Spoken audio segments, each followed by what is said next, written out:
Hi, I'm Amy Wolf. In this VUCast, we're remembering the life and legacy of Vanderbilt's fifth chancellor, Alexander Hurd.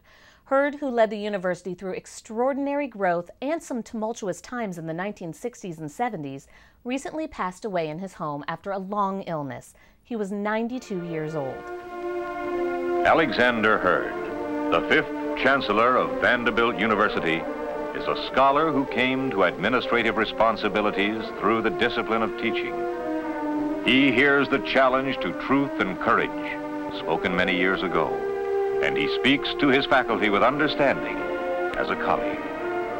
Learning grows from longings and powers within students, but longing and power and learning within students are nurtured and extended by the knowledge and skill and devotion of others among us who profess learning.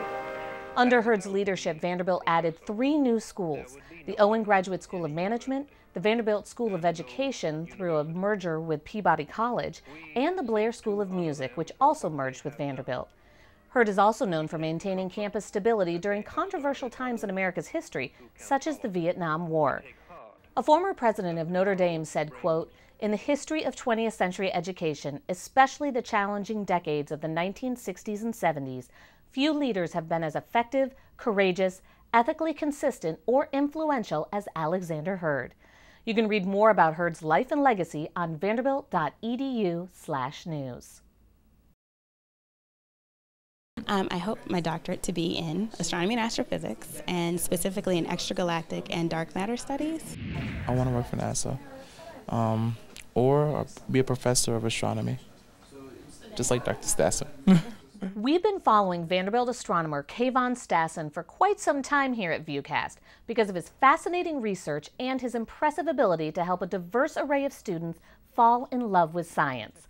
Now the Associate Professor of Physics and Astronomy is getting a series of grants adding up to more than $2 million. The money will support his efforts to increase the number of minorities pursuing careers in science.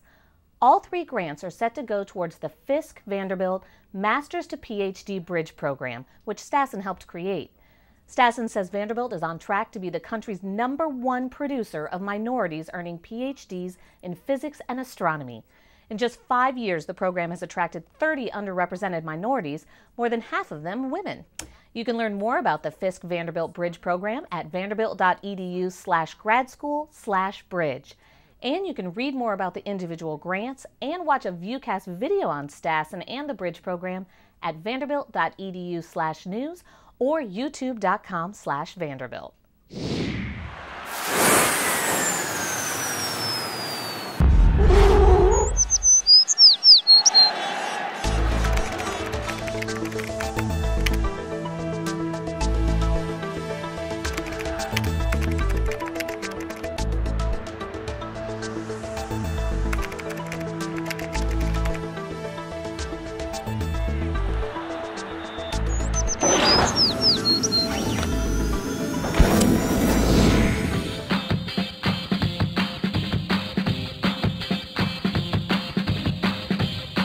Okay, these guys take their robot moves to a whole new level, but they're not the only ones doing the robot.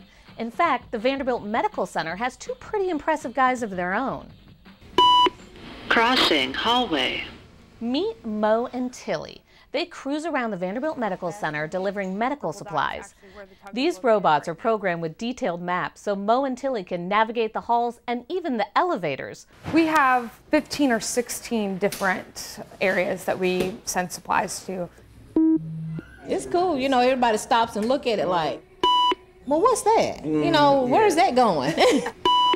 Workers say Mo and Tilly allow them to spend more time with patients instead of having to walk to the basement to pick up supplies. At first I was a little bit skeptical, but I've seen firsthand just what a difference it can make. Please stand aside. The robots run 24 hours a day and recharge 5 minutes every hour. They have been known to occasionally get stuck in closets, but thank goodness there are still humans around to get them out. Do you think the Commodore ever does the robot? If so, I'd give Mo and Tilly 4 funky Commodores. For VUCast, I'm Amy Wolf.